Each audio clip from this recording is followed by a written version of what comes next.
तो ये खबर उत्तर प्रदेश के जनपद मऊ से है, जहां माननीय उच्चतम न्यायालय ने एक महत्वपूर्ण फैसला सुनाया। इस फैसले में कहा गया है कि टीटी अधिनियम लागू होने से पहले नियुक्त हुए शिक्षकों को भी टीटी पास करना अनिवार्य होगा।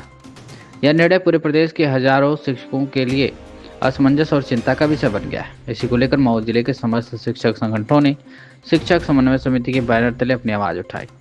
माननीय एमएलसी देवेंद्र प्रताप सिंह ने इस पीड़ा को मुख्यमंत्री योगी आदित्यनाथ तक पहुंचाया और शिक्षकों को न्याय दिलाने की दिशा में एक बड़ा कदम बताया।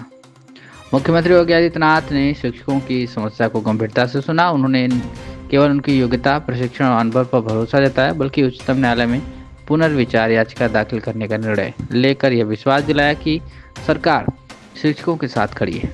अब शिक्षक संगठनों ने मुख्यमंत्री से एक निवेदन किया है कि इस विषय पर केंद्र सरकार से संवाद स्थापित किया जाए और एनसीटीई अधिनियम में संशोधन कराया जाए, ताकि टीटी लागू होने से पहले नियुक्त हुए शिक्षकों को इस परीक्षा से मुक्त किया जा सके।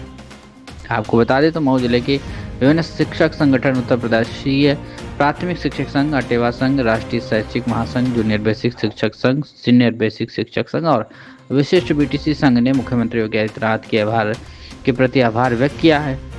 शिक्षकों का कहना है कि यह सिर्फ परीक्षा का मामला नहीं है, बल्कि उनके अनुभव और वर्षों की मेहनत की मान्यता का प्रश्न है।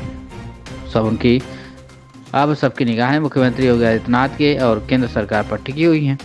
इस समस्या का स्थायी समाधान कब और कैसे निकलता है। तो टेट के विरुद्ध में एकत्रित हुए हैं प्राथमिक शिक्षक संघ के बैनर तले, जिसमें जिले के समस्त संगठन प्रतिभाग कर रहे हैं। विषय वस्तु आप जान ही रहे हैं कि एक गलत फैसला जो सर्वोच्च न्यायालय के द्वारा आया है, जिससे हम सभी शिक्षक प्रभावित हो रहे हैं। तो आज उसी के क्रम में एक ज्ञापन का पुनः कार्यक्रम है। और क्या मांगे हैं आप लोग? हमारी सिर्फ एक मांगे है कि जब हमारा नियुक्तक बीएसए है और बीएसए ने जब जो मानक तय था, हम लोग वो परीक्षा मानक पास करके आए और पुनः आज हम इस स्थिति में आ गए हैं कि 20 साल पहले जो हम सारे मानक पूरा करने के बाद आए और पुनः हमको परीक्षा देनी पड़ी। सपोज दैट मान लीजिए कि जैसे एक डॉक्टर नीट की परीक्षा देके डॉक्टर बनता है, एक आईएएस यूपीएससी निकाल के आईएएस बनता है और 20 साल बाद उसको कहा जाए कि आप पुनः अपनी दक्षता सिद्ध करिए। डॉक्टर अपना चिकित्सा बहुत अच्छे से करता है, उसमें अनुभवी हो जाता है, परंतु जैसे आज उसको पुनः नीट देना पड़े तो उसके ऊपर वो कैसे देगा, ये एक प्रश्न है। अगर आप लोग की मांगे पूरा अगला कदम क्या होगा? क्या मामला है?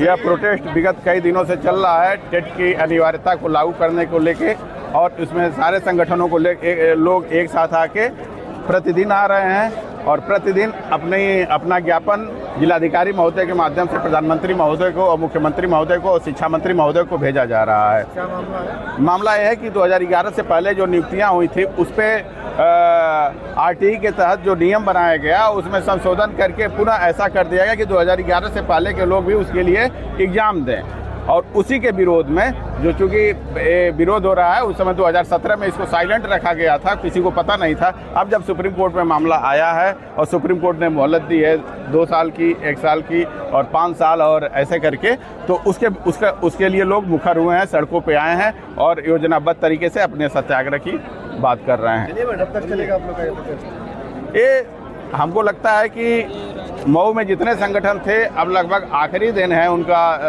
ज्ञापन देने का, और अभी तक जो हम लोग आपस में बात किए थे उसके अनुसार जो मुझे जानकारी है, और इसके बाद अगर अभी तो यूपी के मुख्यमंत्री योगी आदित्यनाथ जी ने इसको संज्ञान में लिया है और इसको संज्ञान में लेके उन्होंने रिट याचिका दाखिल करने की बात कही है। अगर रिट याचिका के माध्यम से हल नहीं होता है तो फिर अगर हम लोग योगी जी पे और सरकार पे, प्रधानमंत्री जी पे दबाव बनाएंगे कि वो सदन में जाके सदन के माध्यम से इसका निराकरण करवाने की कृपा करें। एक तरफ स्कूल बंद किया जा रहा है, बंद किया जा रहा है, इसके बाद क्या कहेंगे इसके बारे में? मर्जर वाला प्रकरण अभी चल रहा है, अभी उस पर फाइनल डिसीजन नहीं आया है, और अभी जो स्कूल बंद थे, जहाँ तक मुझे जानकारी है, अगर वो सही जानकारी है तो उसके अनुसार काफ़ी स्कूल जो मर्ज किए गए थे अभी वो बंद ही पड़े हैं। क्या ये लगता है क्या इसी की वजह से अध्यापकों को कम किया जा रहा है? क्या इसी वजह से अध्यापकों की संख्या कम किया जा रहा है? नहीं, ये दोनों 2 मैटर हैं, ये दोनों 2 मैटर है। मर्जर अलग मैटर है और ये मैटर टेट मैटर अलग है।